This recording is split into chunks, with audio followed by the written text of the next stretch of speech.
दिनांक 14 अगस्त 2021 को सहकार भारती से संबद्ध United thrift and credit cooperative societies federation of Delhi एवं भारतीय राष्ट्रीय सहकारी संघ के संयुक्त तत्वाधान में सहकारिता के स्वर्णिम अध्याय एवं वर्तमान परिप्रेक्ष्य में सहकारिता का भविष्य विषय पर NCUI के सभागार में संगोष्ठी का आयोजन किया गया। कार्यक्रम में केंद्रीय राज्य मंत्री सहकारिता मंत्रालय के श्रीमान BL वर्मा, भारतीय राष्ट्रीय सहकारी संघ के अध्यक्ष श्रीमान दिलीप भाई संघाड़ी, सर्वोच्च न्यायालय के वरिष्ठ अधिवक्ता श्री गौरीशंकर साई कुमार, सहकार भारती के पूर्व संरक्षक और वर्तमान में रिजर्व बैंक ऑफ इंडिया के निर्देशक श्रीमान सतीश मराठे और MSME की निर्देशक श्रीमती टीना शर्मा उपस्थित रही। कार्यक्रम की अध्यक्षता फेडरेशन के अध्यक्ष श्री सुनील गुप्ता जी के द्वारा की गई। कार्यक्रम में फेडरेशन के अध्यक्ष श्री सुनील गुप्ता ने बताया कि स्वतंत्रता के अमृत महोत्सव वर्ष में सहकारी संस्थाओं के स्वर्णिम अध्याय को जनता के सामने लाए जाने की निमित्त वर्ष भर में अनेक कार्यक्रमों का आयोजन किया जाएगा। कार्यक्रम में दिल्ली की प्रमुख सहकारी संस्थाओं द्वारा नवनिर्मित सहकारिता मंत्रालय के प्रथम केंद्रीय राज्य मंत्री श्री BL वर्मा जी का अभिनंदन किया गया। कार्यक्रम को संबोधित करते हुए श्री BL वर्मा जी ने कहा कि सहकारिता से समृद्धि की परिकल्पना को साकार करने के लिए सहकारिता मंत्रालय गठन किया गया है। सहकारिता और मोदी जी का लक्ष्य एक ही है, सबका साथ, सबका विकास और सबका विश्वास। सहकारिता का ध्येय और लक्ष्य यही है। ग्रामीण क्षेत्र में चलने वाली छोटी छोटी सोसाइटियों के ढांचे को मजबूत करने के लिए सहकारिता मंत्रालय काम करेगा। नई नई तकनीक का सहकारिता में उपयोग लाया जाएगा। सहकारिता में सकारात्मक सोच रखने वालों को लाया जाएगा। सहकारिता की दिशा और दशा बदलने के लिए मंत्रालय कार्य करेगा। कार्यक्रम के अतिथि श्री दिलीप भाई संघाड़ी, अध्यक्ष भारतीय राष्ट्रीय सहकारी संघ, ने संबोधित करते हुए कहा कि सहकारिता मंत्रालय का गठन इस बात का प्रमाण है कि सरकार इसके प्रति संवेदनशील है। देश में 8 लाख सहकारी संस्थाएं हैं। भारतीय सरकार ने 1 लाख करोड़ रुपए सहकारिता क्षेत्र को देने का निर्णय किया है। अनेक फेडरेशंस, अनेक सोसाइटियों के जो यहाँ पदाधिकारी उपस्थित हैं, मैं Delhi cooperative federation of Delhi की तरफ से आपका बहुत बहुत स्वागत करता हूँ, अभिनंदन करता हूँ। सिंघानी जी, बहुत बहुत स्वागत, बहुत बहुत अभिनंदन। जोरदार तालियां बजनी चाहिए भाई। ये 10 इंद्री जो है ना, सकारात्मक ऊर्जा का केंद्र है, और यहाँ से जब बाहर जाए तालियों की आवाज, तो यहाँ पता लगे कि यहाँ कोई कार्यक्रम हुआ है, कोई चिंतन मंथन करने के लिए यहाँ प्रबुद्ध लोग विराजमान हैं। हमारे मध्य में आज के मुख्य वक्ता श्री गौरीशंकर साई कुमार जी, आप सर्वोच्च न्यायालय के जाने माने वरिष्ठ अधिवक्ता, आपने इंडस्ट्रियल इंजीनियरिंग और LLB की शिक्षा प्राप्त की। भारत में रंगीन टीवी लाने वाली अगर कोई कंपनी थी, वो TIT corporation limited, Hindustan games Birla Ericsson optical limited. आपने प्रिंसिपल ऑफ टैक्सेशन पर पुस्तक लिखी। आप कराची कामकोटि पीठ, कांचीपुरम तमिलनाडु और प्रजापति ब्रह्म कुमारी ईश्वरीय विश्वविद्यालय से जुड़े हैं। आप अनेक कंपनियों के एडवाइजर हैं। मैं आपका भी इस संस्था की ओर से बहुत बहुत स्वागत करता हूं, अभिनंदन करता हूं।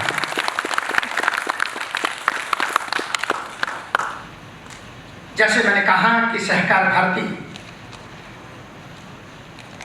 केवल 2 से निकले। मेरे अभिभावक, इस संस्था के अभिभावक, इस कार्यक्रम के अतिथि श्रीमान सतीश मराठी जी यहाँ विद्यमान हैं। मैं उनका भी बहुत बहुत स्वागत करता हूँ। आप जाने माने बैंकिंग विशेषज्ञ हैं। आप सहकार भारती के संस्थापक सदस्य और सहकार भारती के पूर्व में राष्ट्रीय महामंत्री, राष्ट्रीय अध्यक्ष रहे, संरक्षक रहे, और वर्तमान में रिजर्व बैंक ऑफ इंडिया और नेशनल हाउसिंग बैंक के निदेशक के नाते आप दायित्व संभाल रहे हैं। ऐसे अग्रज का मैं बहुत बहुत स्वागत करता हूं, अभिनंदन करता हूं। आज के कार्यक्रम की स्वागत अध्यक्षा बहन टीना शर्मा जी यहाँ मंच पर विराजमान। आप SMSE के निदेशक और भारतीय जनता पार्टी महिला मोर्चा की दिल्ली प्रदेश की महामंत्री। आप ऑल इंडिया एसोसिएशन की पूर्व में निदेशक शिक्षा और स्वास्थ्य के लिए निःशुल्क सेवा देती हैं। वास्तव में यही तो सहकारिता है और इसके अंतर्गत आप आए, आपका बहुत बहुत स्वागत, बहुत बहुत अभिनंदन। तालियां तो बजती है ना। ऐसे हमारे मध्य में जो हम सबकी मात्र संस्था राष्ट्रीय स्वयंसेवक संघ के बाल्यकाल से प्रचारक ठाकुर जगदेव चंद इतिहास शोध संस्थान नेरी हमीरपुर हिमाचल प्रदेश के निदेशक पालक, आप भारतीय इतिहास संकलन योजना के अखिल भारतीय कार्यकारी सदस्य, ऐसे हमारे सबके प्रणेत अभिभावक, हमारे मार्गदर्शक श्रीमान चेतराम जी गर्ग यहाँ विद्यमान हैं। मैं उनका भी बहुत बहुत स्वागत करता हूँ। वर्तमान में क्रेडिट सेल के राष्ट्रीय प्रमुख के नाते और अखिल भारतीय विद्यार्थी परिषद में आप पूर्णकालिक रहे और देखा जाए तो सन 2000 में माननीय सूर्यकांत केलकर जी अध्यक्ष एवं सहकार भारती के दिल्ली प्रांत के अध्यक्ष, मेरे अनुज, मेरे मित्र और सहकार भारती के ध्वज को दिल्ली के छोटे से छोटे कोने में जिनको ये पताका सौंपी गई दिल्ली प्रदेश की, ऐसे भाई अवधेश कुमार जी से निवेदन करता हूं कि वह हमारे अतिथि दिलीप भाई सिंघानी जी भारतीय राष्ट्रीय सहकारी संघ को पटका पहनाकर एवं स्मृति चिन्ह प्रदान करके उनका स्वागत करें।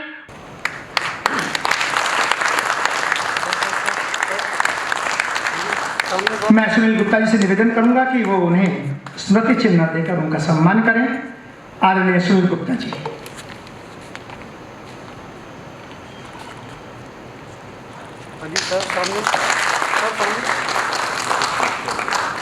तालियां कम है, आनंद नहीं है।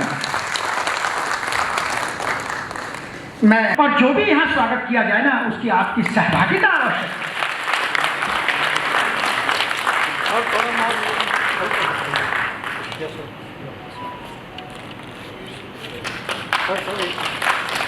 और मैं प्रवेश जी से निवेदन करूंगा कि वो आज के मुख्य वक्ता जी का स्मृति चिन्ह देकर, और स्मृति चिन्ह इसलिए होता है कि जब जब वो अपने कक्ष में जाएं, अध्ययन अध्यापन व्यावसायिक कक्ष में जाएं, तब तब ये स्मृति चिन्ह देखें और तब तब आपकी तालियों की गड़गड़ाहट की आवाज इनके कानों में गूंजे कि मैं वहां गया था और मेरा इतना भव्य स्वागत किया गया।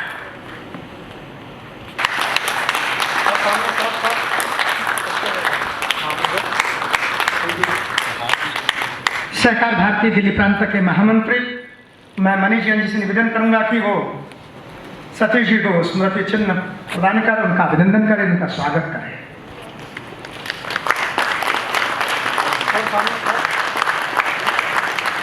ये वही पौधा है भाई साहब जिसको आपने रोक रोक कर इतना बड़ा किया है, और आप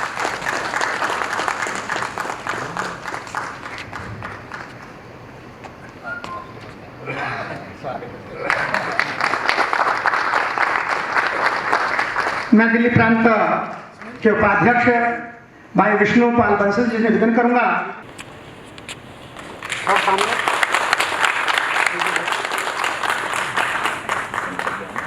अवधेश जी बाहर जाए काम करने के लिए सहकार भारती का, तो उनमें वो जोश करे ना कि दहशत भारती का प्रोडक्ट है। सर जो हमारी मल्टी स्टेट को जोरदार तालियों से।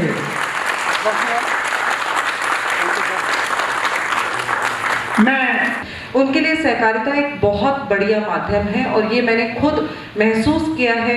यहाँ तक पहुँचने की मेरी जो जर्नी है करीब 15 साल की भारतीय जनता पार्टी के साथ, क्योंकि मैं पेशे से पायलट थी और पायलट की फ्लाइंग ना करके सिर्फ पढ़ाई अमेरिका से करके आई, और फ्लाइंग ना करके क्योंकि हस्बैंड भी मेरे नेवल ऑफिसर हैं, मिनिस्ट्री में हैं, तो वो भी सतत जो है वो ट्रैवल करते थे और हर 15 दिन बाहर रहना। तो आगे बढ़ाते हुए आज मैं यहाँ तक पहुँची हूँ। तो मैं सिर्फ कुछ शब्दों में अपनी बात को रखना चाहूँगी, क्योंकि मैं चाहती हूँ कि हमारे साथ दिलीप संघानी जी हैं, BL वर्मा जी जो अभी हमारे बीच में आने वाले हैं, माननीय राज्य मंत्री हैं सहकारिता मंत्रालय के, जो मंत्रालय अभी बना है। और बहुत खुशी की बात है मुझे जब सुनील गुप्ता जी ने बताया, और सुनील गुप्ता जी से मेरा परिचय करीब 20 साल का है और सतत परिचय, आप विश्वास मानिए इनकी पत्नी और ये हम कहीं ना कहीं फेसबुक और हम व्हाट्सएप टच में रहते हैं, और जब भी कोई कार्यक्रम होता है सुनील जी का फ़ोन मुझे ज़रूर आता है। तो मैं ये कभी नहीं भूल पाऊंगी कि कोऑपरेटिव के लोग उन लोगों को ज़रूर ध्यान रखते हैं जो कोऑपरेटिव से अब थोड़ा सा दूर भी हट गए हैं।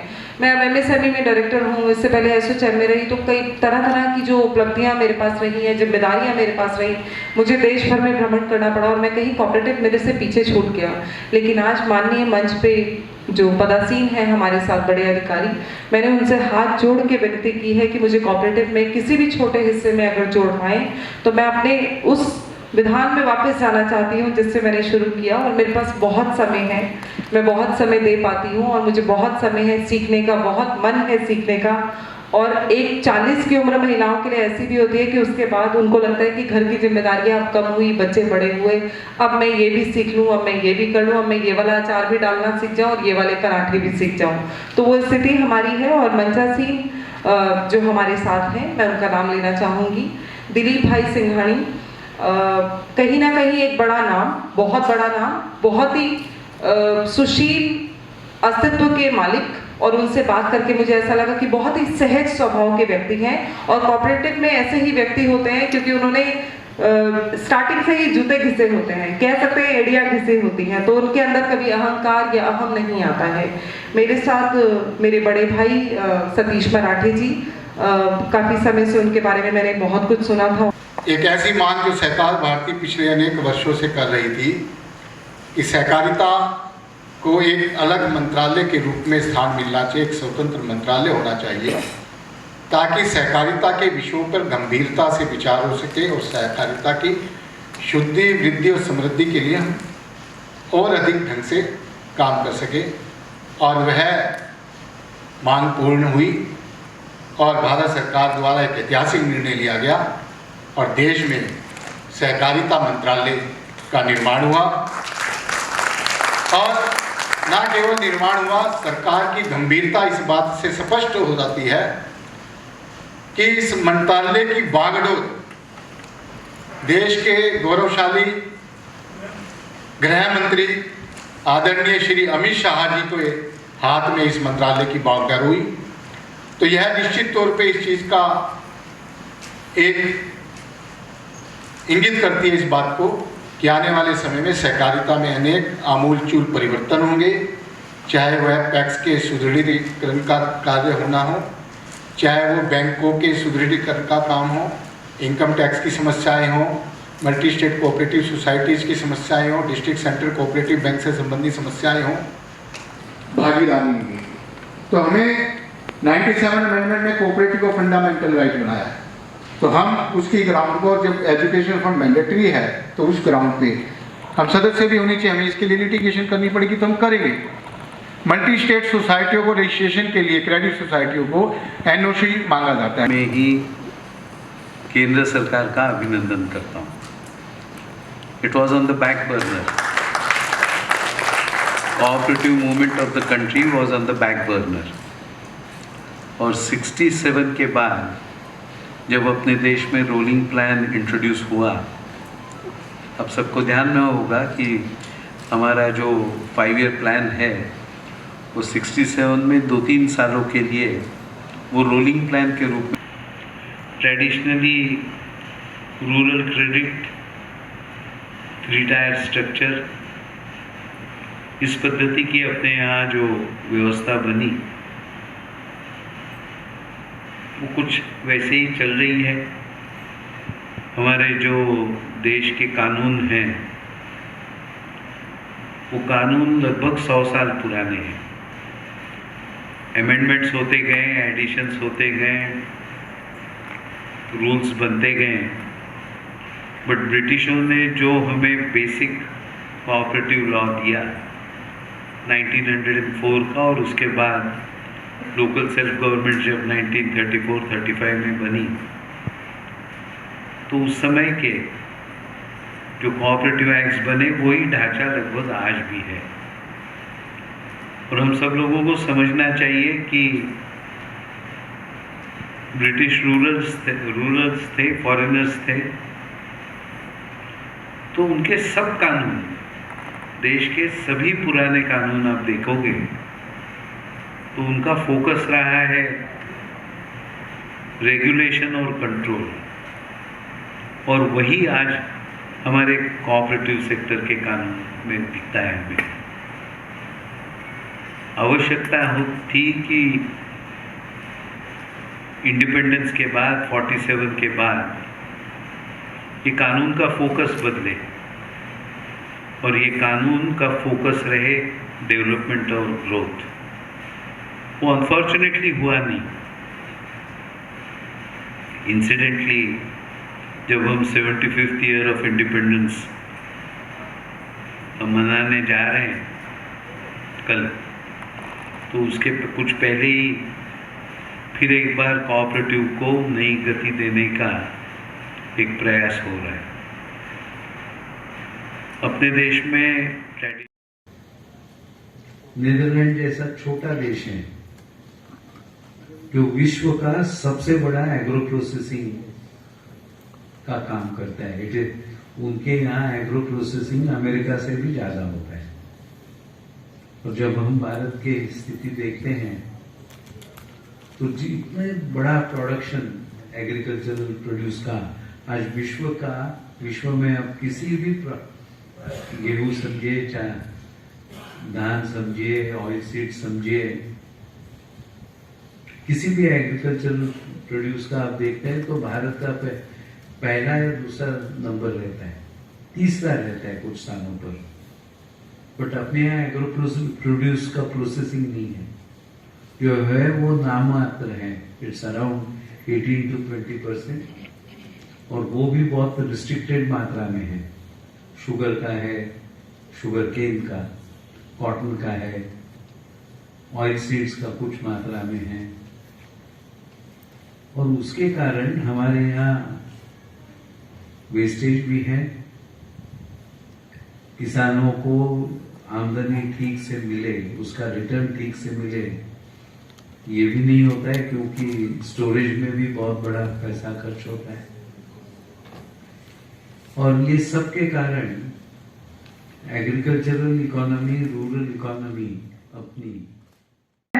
मैं उनका जोरदार तालियों से अभिनंदन और सभी सहकार बंधुओं से निवेदन कि वो अपने अपने स्थान पर खड़े होकर उनका अभिवादन करें, उनका अभिनंदन करें।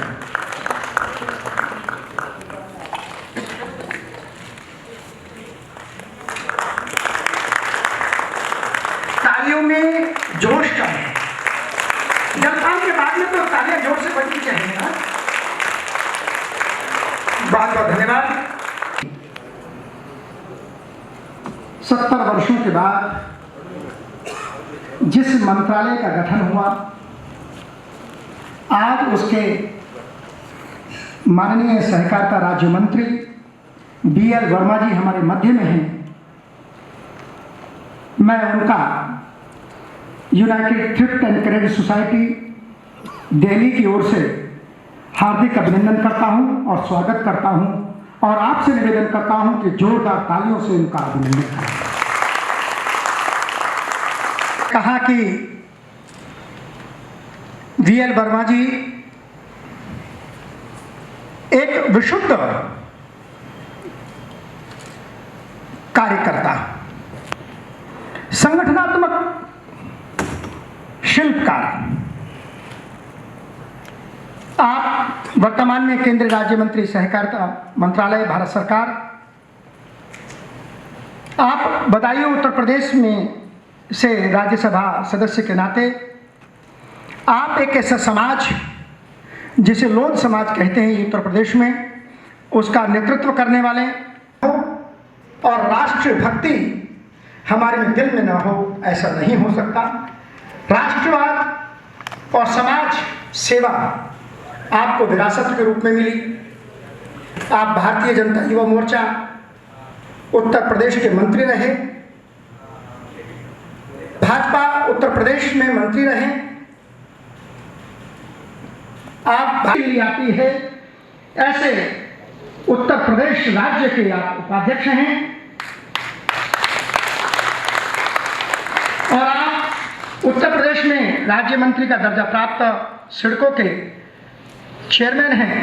मैं आपसे निवेदन करूंगा और आज के जितने भी अतिथि, उनको निवेदन, संस्था के अध्यक्ष जी से निवेदन कि आज के कार्यक्रम को विधिवत शुभारंभ करने के लिए दीप प्रज्वलन करें और ये द्वितीय सत्र है इस कार्यक्रम का। और आप सभी अपनी जगह पर खड़े होकर जोरदार तालियों से जब दीप प्रज्वलन हो उसमें सहभागिता दर्ज करें।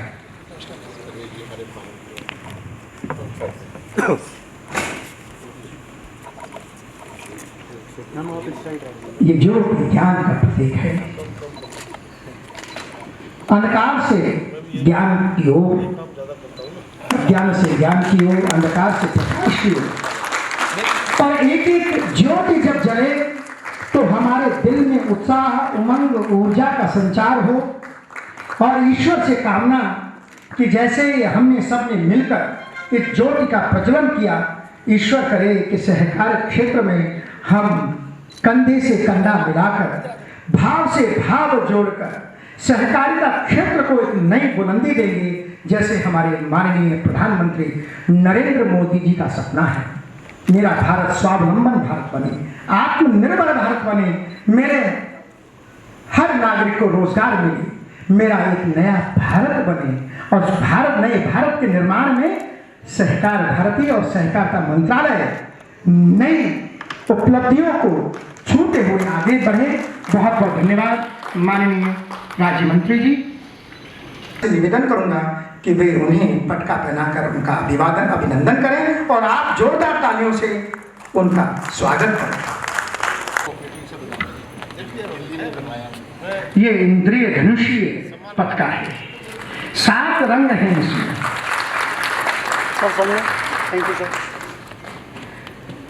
मैं आज की स्वागताध्यक्षा श्रीमती टीना जी से निवेदन करूंगा कि वो उन्हें स्मृति चिन्ह देकर उनका सम्मान करें।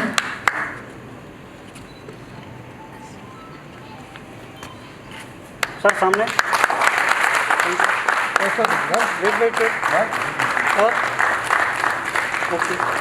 सहकार भारती के दिल्ली प्रदेश के अध्यक्ष अवधेश त्यागी जी, महामंत्री सहकार भारती। सर सामने। सर एक yes, thank you. Wait sir, wait. Thank you sir. बहुत यहाँ पर द अग्रेसन कोऑपरेटिव सोसाइटी के महामंत्री चंद्रकांत जी, सर सामने। सुनील सर, हाँ जी sir. Thank you. Chandraprakash ji आए। ये लोहेला समाज की एक बहुत बड़ी क्रेडिट सोसाइटी है, इसको लोहेला टॉप हिप एंड क्रेडिट। ये कोऑपरेटिव के पुराने प्राचीन कालीन, उधर से आइए, उधर से सर उधर से। Ram Setu, Vrindavan, Govardhan. Thank you sir.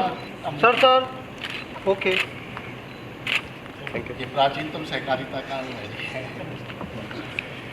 Corporate united thrift and credit society federation of Delhi के महामंत्री, यही सहकारिता है।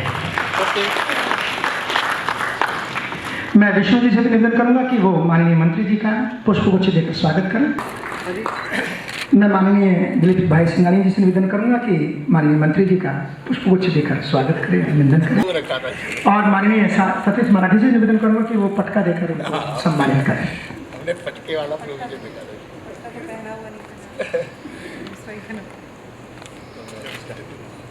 अजी सर सामने।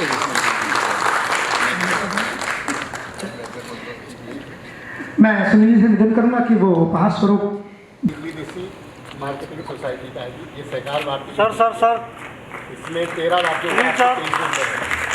Thank you sir. Organic item है जी, फूड। बहुत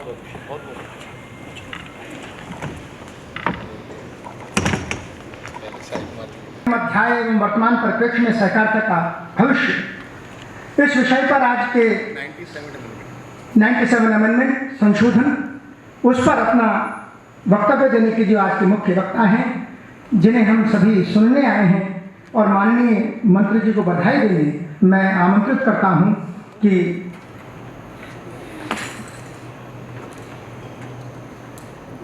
गौरी शंकर जी से कि वो आए और अपना मुख्य राज्य मंत्री वर्मा जी, आदरणीय दिलीप भाई सिंघानी जी, आदरणीय संतोष मराठे जी, सुनील गुप्ता जी, टीना शर्मा जी और प्रवेश गुप्ता जी, सभी साथी जो आज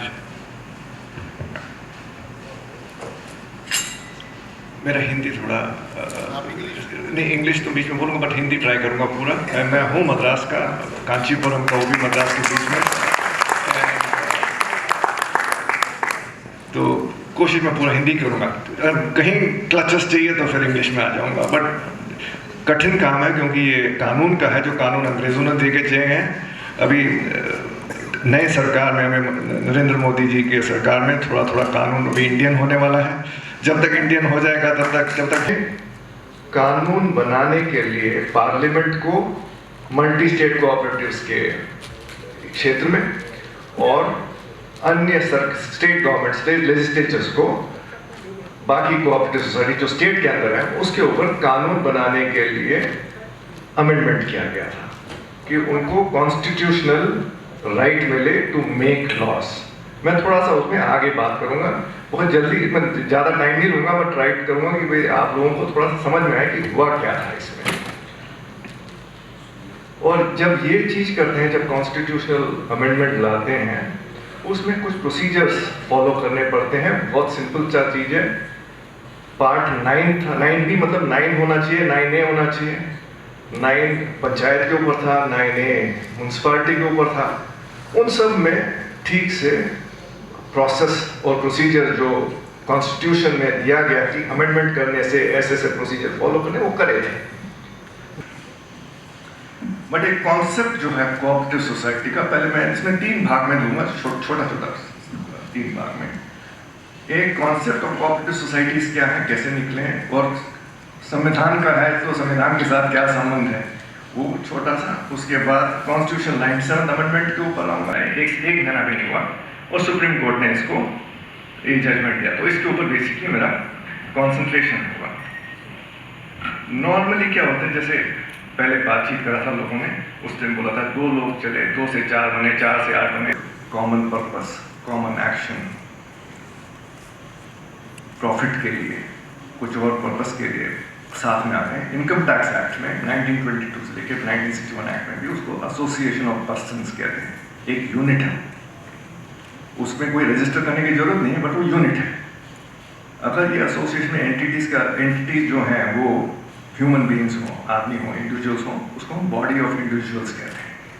वो उसको भी यूनिट के तौर पे उसको असेस किया जाता है, उसको एक यूनिट माना जाता है। पैन नंबर मिलता है, वो अपना बैंक अकाउंट लेगा 10 साल बाद, 15 साल बाद आपको पता लगेगा कि ये कितना बढ़िया मूवमेंट हुआ है, और ये इसका श्रेय हमारे प्रधानमंत्री को, गृह मंत्री को, भाजपा को और आरएसएस को। अब मैं आता हूँ बैक टू लॉ। मैं इंजीनियर हूँ तो कभी इधर चले जाता हूँ, अब लॉ में आ जाता हूँ। इसमें 97th अमेंडमेंट में आने के पहले मैं ये बोलूँगा कि पार्लियामेंट के मंत्री जी हैं, अगर मैं थोड़ा लीगल तरफ से, नहीं तो ये सब जानते हैं सब कुछ। 2 चीज़ें होती हैं, एक तो लेजिस्लेटिव पावर होता है, जहाँ आप लॉ बनाते हैं, पार्लियामेंट लॉ बनाता है, स्टेट लेजिस्लेटिव लॉ बनाता है, वो पावर उनको मिलता है लेजिस्लेटिव पावर। अगर वो लेजिस्लेटिव पावर कहाँ से आता है, संविधान से आता है। अगर संविधान को ही आपने चेंज करना है तो वो तो लेजिस्लेटिव पावर से नहीं कर सकते, तो थोड़ा नीचे है ना, तो उसको हम कहते हैं कॉन्स्टिट्यूएंट पावर। जो कॉन्स्टिट्यूएंट असेंबली ने जब संविधान दिया, उसमें प्राविधान रखा संविधान में कि आप अगर इसको बदलना चाहते हैं तो ये पावर और ऐसे तरीके को इस्तेमाल करके आप कर सकते हैं। उसको हम कहते हैं कॉन्स्टिट्यूएंट पावर। थोड़ा दोनों अलग है। तो 97th अमेंडमेंट जो है वो लेजिस्लेटिव पावर नहीं, वो कॉन्स्टिट्यूएंट पावर से करना था। पार्लियामेंट को कॉन्स्टिट्यूएंट पावर से करना था क्योंकि आप पार्लियामेंट को शक्ति देना चाहते थे लेजिस्लेटिव पावर में। क्योंकि एक बार ये आ गया कॉन्स्टिट्यूशन में आ गया अमेंडमेंट, तो जो भी लॉ बनेगा वो इसके अंडर होना चाहिए, इसी की तरफ होना चाहिए। अगर इसमें बोला गया कि अगर आप 21 डायरेक्टर के ऊपर नहीं रखेंगे तो 21 से ऊपर गया तो अनकॉन्स्टिट्यूशनल हो गया, वॉइड। आप समझ सकते हैं। तो मैं माननीय मंत्री जी से निवेदन करूंगा कि वो सहकारिता से समर्थित पुस्तक का विमोचन करें और हम सभी जोरदार तालियों से उसमें अपनी सहभागिता दर्ज करें।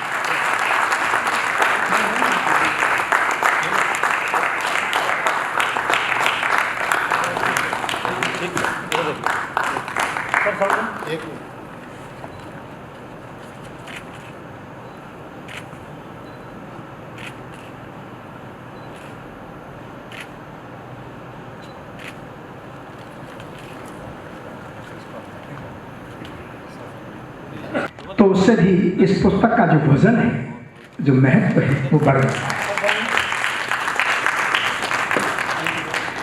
बहुत बहुत धन्यवाद मंत्री जी। ठीक है, और सतीश मराठे जी का आशीर्वाद है और दिलीप संघानी जी भी हमारे बहुत करीब से, जिन लोगों को हमने देखा और समझने की कोशिश की है कि आखिरकार सहकारिता क्या है, तो उनमें बड़ा योगदान है। अभी थोड़ी देर पहले जो हमसे ठीक पहले बात हो रही थी, और गौरीशंकर जी जो मद्रास से आते हैं, चेन्नई से आते हैं, और इतने शानदार हिंदी में उन्होंने बताया सब सारी चीज़ें। और मेरा एक सौभाग्य है कि मैं 97 अमेंडमेंट जब हो रहा था, जब गुजर रहा था, उस समय मैं दृष्टा था। एक पत्रकार के नाते उस पहलू को कैद कर रहा था। अखबार में बड़े बड़े लेख लिखना, टीवी पे उस पर आयोजन करना, और लग रहा था कि सहकारिता का संसार बदल रहा है। लेकिन करामात देखिए करने वालों का, प्रचार तो उसने इतना किया कि लगा कि बस मौलिक अधिकार हो गया और कल दिन हम आप निकलेंगे और सारा सब कुछ हो जाएगा।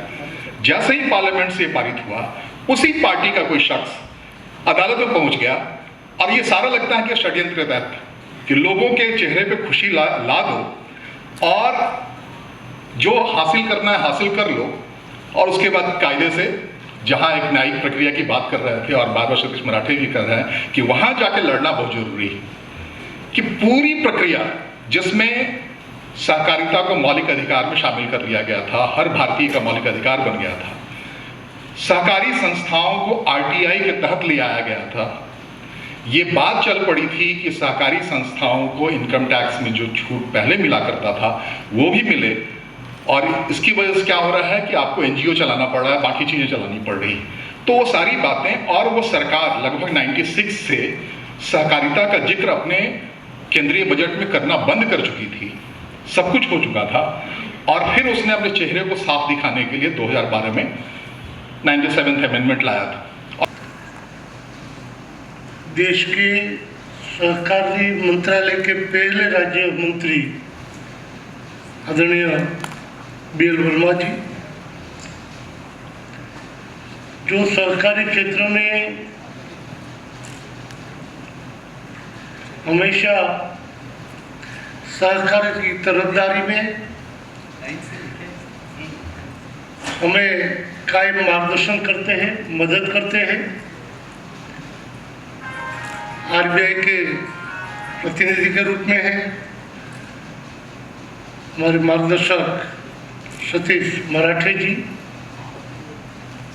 आज हमें 97 अमेंडमेंट के बारे में और उनके साथ संलग्न कानूनी जो सुविधा है उनके बारे में मार्गदर्शन किया।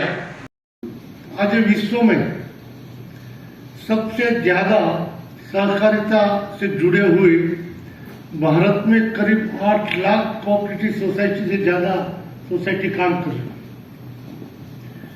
8 लाख कोऑपरेटिव सोसाइटी के माध्यम से कोई एक सेक्टर की सोसाइटी नहीं है, एग्रीकल्चर हो, फिशरीज हो, मजदूर हो, क्रेडिट हो, अनेक कोऑपरेटिव सोसाइटी हर सेक्टर में, हर स्टेट में, हर समाज में जिस तरह से काम कर रही है, तो उनके माध्यम से जो रोजगारी प्राप्त हो रही है। अभी भी मोदी जी ने मुझे पे 1 लाख करोड़ रुपया कोऑपरेटिव के माध्यम से किसानों की समृद्धि के लिए दिया।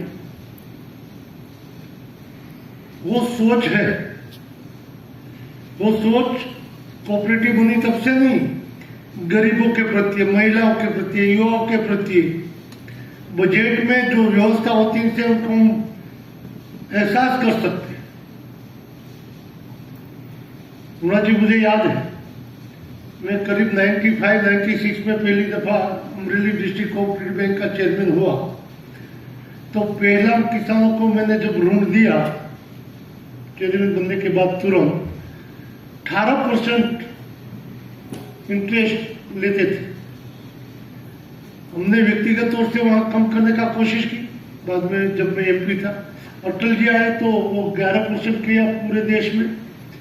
आज मोदी जी की सरकार है देश में, दुनिया में कोई भी ऐसा सेक्टर नहीं है, ग्रांट मिलती होगी, सब्सिडी मिलती होगी, लेकिन 3 लाख रुपया तक किसानों को 0% से राहत मिले, ऐसी पहली वाली गवर्नमेंट, वो भी कोऑपरेटिव के माध्यम से ज्यादा देगा।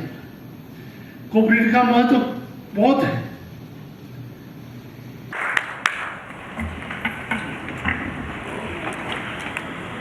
बहुत बहुत धन्यवाद संचालक महोदय। आज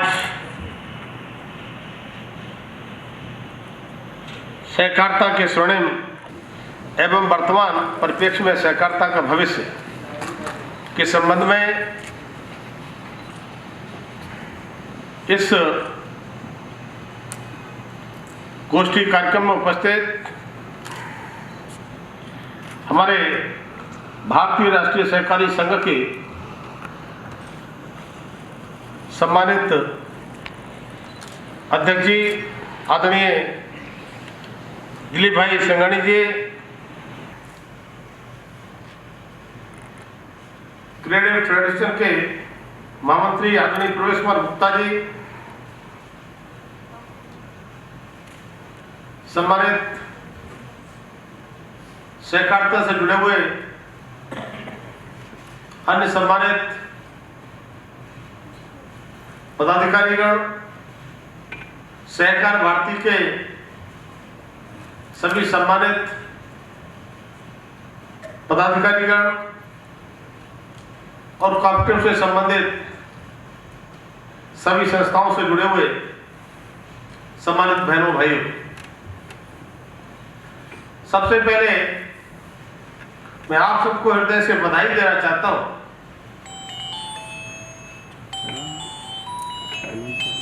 कि आप सबने इस कार्यक्रम में मुझे भी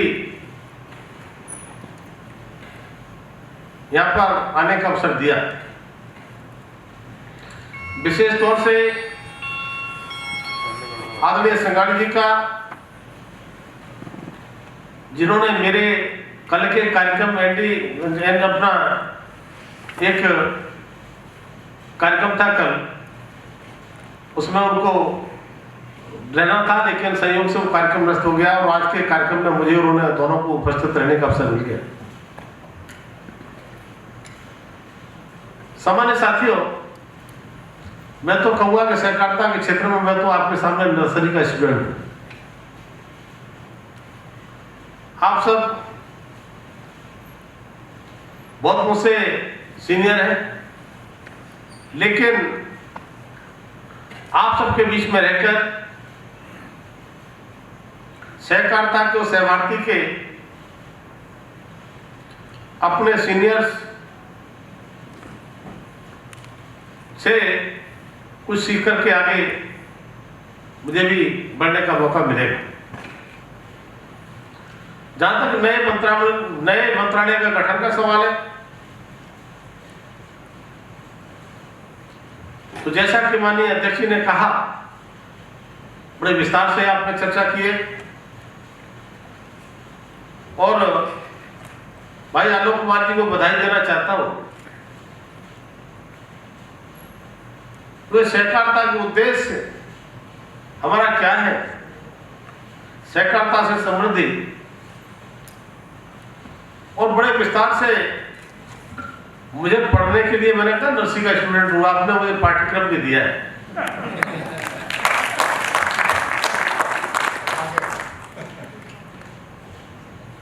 तो उन्होंने कहा कि सहकारिता से संबंधित, तो सहकारिता से संबंधित की परिकल्पना को साकार करने के लिए ही हम नए मंत्रियों की निकलने वाले हैं, उसकी एक वर्चुअल बैठक थी।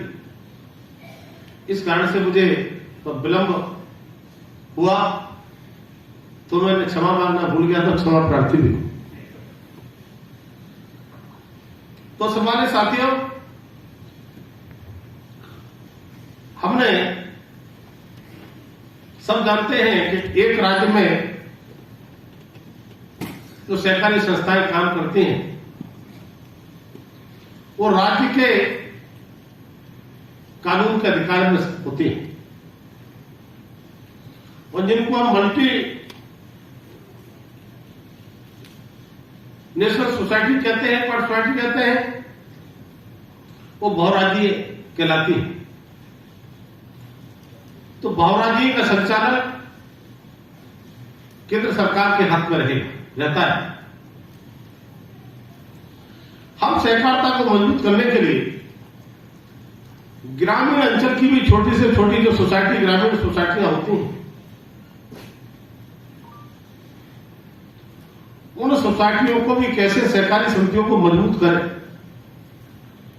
इसकी चिंता ये मंत्रालय करने वाला है।